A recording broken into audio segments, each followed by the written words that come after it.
নমস্কার বন্ধুরা, কস্তুরীজ কিচেনের আরেকটি পর্বে আপনাদের সকলকে জানাই স্বাগত। আজ নিয়ে এসেছি একটা রেস্টুরেন্ট স্টাইল ছোলের রেসিপি। চলুন দেখে নিই এটা বানাতে আমাদের কি কি লাগছে।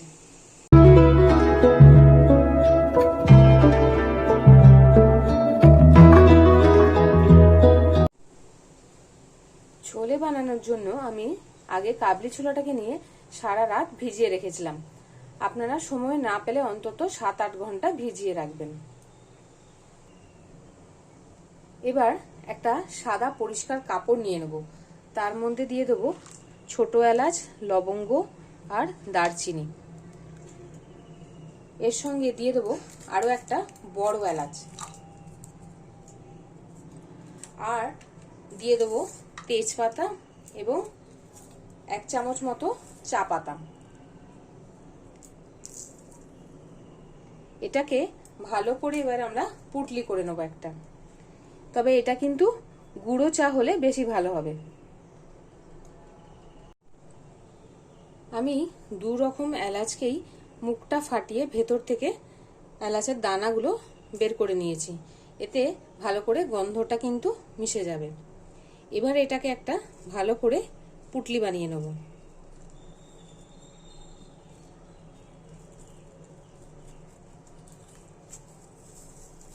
ভালো করে টাইট করে এই পুটলিটা বানিয়ে নিতে হবে। এবার নিয়ে নিয়েছি একটা কুকার, তার মধ্যে দিয়ে দেবো এই কাবুলি ছোলাটা।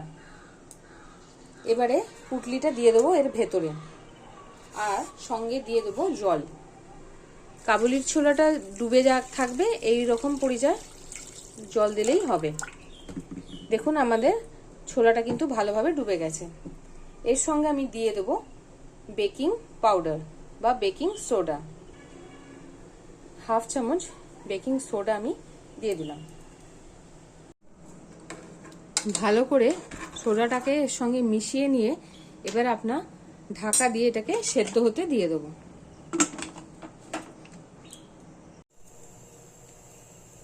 সেদ্ধ হওয়ার পাশাপাশি আমি কিছু পেঁয়াজ আর কাঁচা লঙ্কা চপারে চপ করে নেব।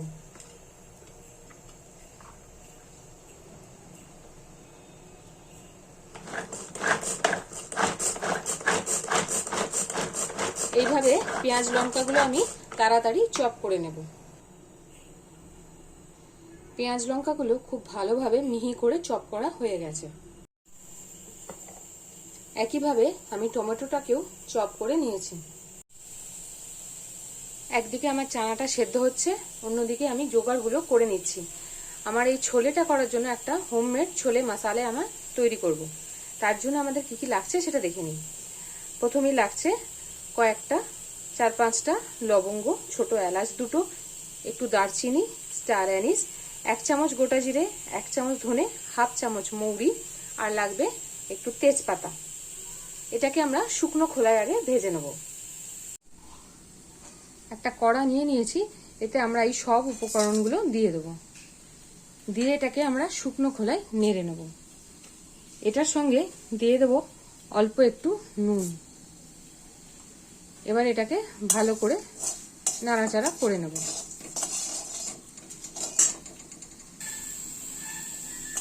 এটা ভালো করে আমরা ভেজে নিয়েছি, এবার এটাকে গুঁড়ো করে নেব।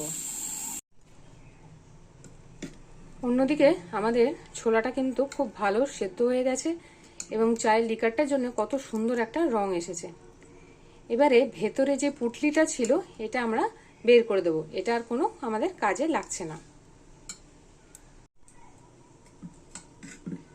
সোডা দেওয়ার জন্য খুব ভালো সেদ্ধটাও হয়ে গেছে। আমি 4টে সিটি দিয়েছিলাম। আপনারা আপনাদের কুকার এক একজনের এক এক রকম হয়, সেই অনুযায়ী আপনারা সিটিটা দেবেন। কারো যদি সময় বেশি লাগে তাহলে তাই দেবেন। এরপরে একটু কয়েকটা নিয়ে ছোলাগুলোকে ভালো করে একটু ডলে ডলে দেবেন। তাহলে হবে কি, কিছু ছোলা গোটা থাকবে, কিছু স্ম্যাশ হয়ে যাবে, তাতে এর ঘনত্বটা খুব সুন্দর আসবে। প্রথমে আমি কিছুটা সাদা তেল নিয়ে নিয়েছি, ভালো করে গরম হয়ে গেছে। এবারে কুচনো লঙ্কা আর পেঁয়াজটা দিয়ে দেব। এটাকে লাল করে ভালো করে ফ্রাই করে নেব। এটা ভাজতে ভাজতে এর মধ্যে দিয়ে দেবো 1 চামচ আদা, আর হাফ চামচ রসুন। এটাকেও এবার খুব ভালো করে এর সঙ্গে ভাজবো। ভাজতে ভাজতে অনেকটা কালার চেঞ্জ হয়ে গেছে। এবারে এর মধ্যে দিয়ে দেবো কাশ্মীরি মির্চ।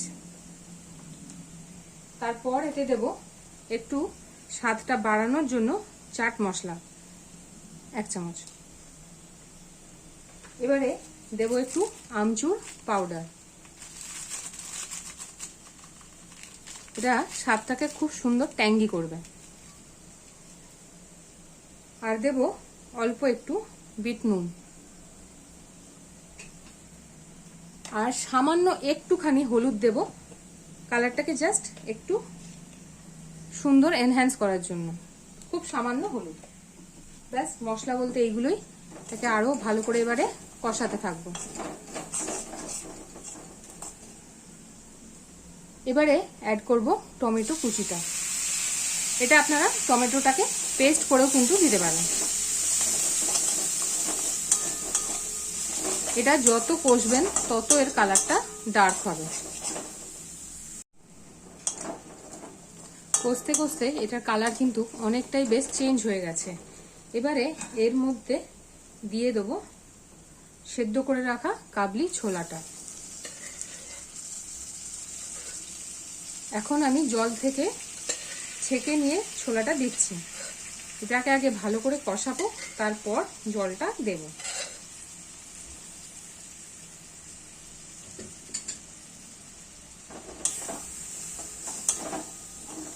এটা কিন্তু যত কষা হবে তত কিন্তু এর কালারও চেঞ্জ হবে এবং দেখতেও ভালো লাগবে। একদম রেস্টুরেন্ট স্টাইলের মতো দেখতেও হবে। তবে এটা ভালো হয় কিন্তু লোহার কড়াইতে করতে পারলে।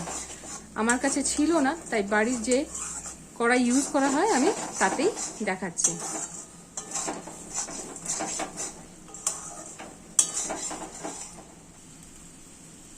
আমার বেশ খানিকক্ষণ কষা হয়ে গেছে। এবার আস্তে আস্তে যে জলটাতে আমরা সেদ্ধ করেছিলাম সেটা দিয়ে দেব।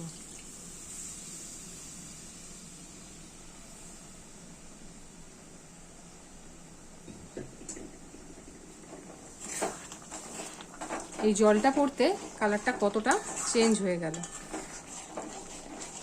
তবে নুনটা আপনারা বুঝে দেবেন। নুনটা বারে বারে অনেকবারই একটু একটু করে দেওয়া হয়েছে। এটাকেও এখনো ভালো করে আরো কষাতে হবে। ফাইনালি আমরা রান্নাটা শেষ করব কটা চেরা কাঁচা লঙ্কা দিয়ে। আর যে মশলাটা আমরা তৈরি করে রেখেছিলাম সেই মশলাটা আমরা উপর থেকে ছড়িয়ে দেবো। এটা হচ্ছে ছোলে মশলা, হোমমেড। আপনারা যদি এটা স্কিপ করতে চান তাহলে সেক্ষেত্রে কেনা ছোলে মশলা কিন্তু আপনারা বাইরে থেকে ইউজ করতে পারেন। ব্যাস, রান্নাটা আমাদের কমপ্লিট। এবারে এটাকে সার্ভ করার পালা।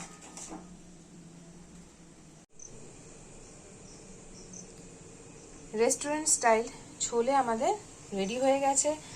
ভালো লাগলে রেসিপিটা একটা লাইক, কমেন্ট আর শেয়ার করবেন। চ্যানেলটা সাবস্ক্রাইব করবেন আর আমার পাশে থাকবেন। ধন্যবাদ। Thanks for watching. ভালো থাকবেন, সুস্থ থাকবেন।